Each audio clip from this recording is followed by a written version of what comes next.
গাছপালা এবং পশু পাখির প্রতি আমার সবসময় এক বিশেষ ধরনের ভালোবাসা কাজ করে। ব্যালকনি ভর্তি সুন্দর সুন্দর গাছে সাজানো থাকবে, এটা আমার স্বপ্ন না, এক প্রকার ভালোবাসা। সারা দিনের ক্লান্তি শেষে অপরাহ্নে এক কাপ চা নিয়ে আমি ব্যালকনিতে বসবো, আর সারা দিনের সমস্ত ক্লান্তি আমার এক নিমিষেই দূর হয়ে যাবে। আর ঘটেও ঠিক তেমনটাই।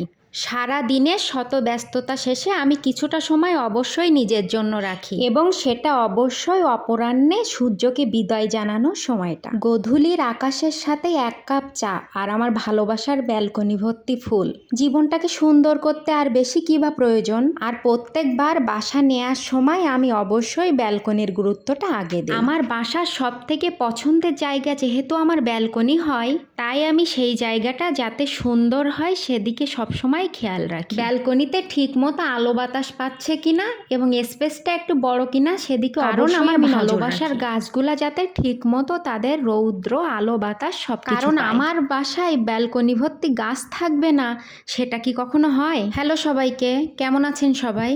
আর আজ আপনাদের সাথে শেয়ার করতে এলাম একটা স্পেশাল দিনের মুহূর্ত। স্পেশাল দিন বললাম এই কারণে, কারণ এদিন আমি ব্যালকনি সাজানোর জন্য কিছু গাছ কিনতে গেছিলাম। আগে যখন ব্যালকনি সাজানোর জন্য গাছ কিনতাম তখন গাড়িতে করে নিয়ে আসা জায়গা হতো, কিন্তু এখন একবারে বেশি না কিনে অল্প অল্প করে কিনি কয়েকদিন পর পর, যাতে আগের গাছগুলা সুন্দরভাবে রিপোর্ট করতে পারি এবং আগের গাছগুলা যাতে সুন্দরভাবে বেড়ে ওঠে, তারপরে আমি 10-15 দিন পর আবার নতুন গাছ কিনি। যাই হোক, এদিনও আমি আমার কিছু পছন্দের গাছ কিনেছিলাম, একটা বেলি, জুঁই, অ্যারিওমেটিক জুঁই এবং জবা ফুলের, কারণ আমার আগের বেলি ফুলের গাছটা বাসা চেঞ্জ করার সময় নষ্ট হয়ে গিয়েছে, এজন্য আমার মনটা ভীষণভাবে খারাপ ছিল, তাই আবার নতুন বেলি ফুলের গাছ কিনে নিয়ে এসেছি। বেলি আমার পছন্দের ফুল। বেলি যখন ব্যালকনিতে ফোটে এবং দক্ষিণা হাওয়াতে ঘরের ভিতরে সুন্দর সুঘ্রাণ আসে, আমার মনে হয় পৃথিবীর সব থেকে সুগন্ধি ফুল হচ্ছে বেলি। রাতে দক্ষিণা বাতাসে বেলি ফুলের গন্ধ আর সাথে এক কাপ চা হলে জীবনকে আর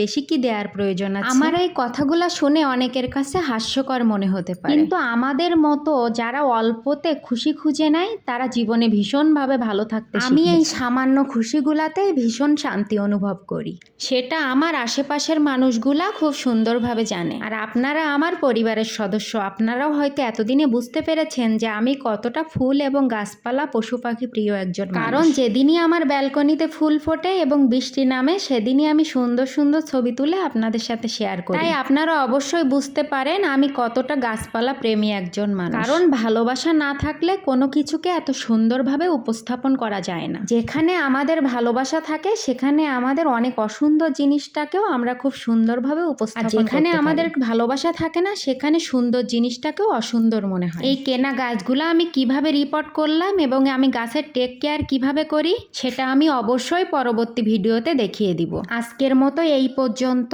দেখা হবে পরবর্তী কোনো ভিডিওতে। ততক্ষণ ভালো থাকবেন আর অবশ্যই প্রোমাস স্টোরির পাশে থাকবেন।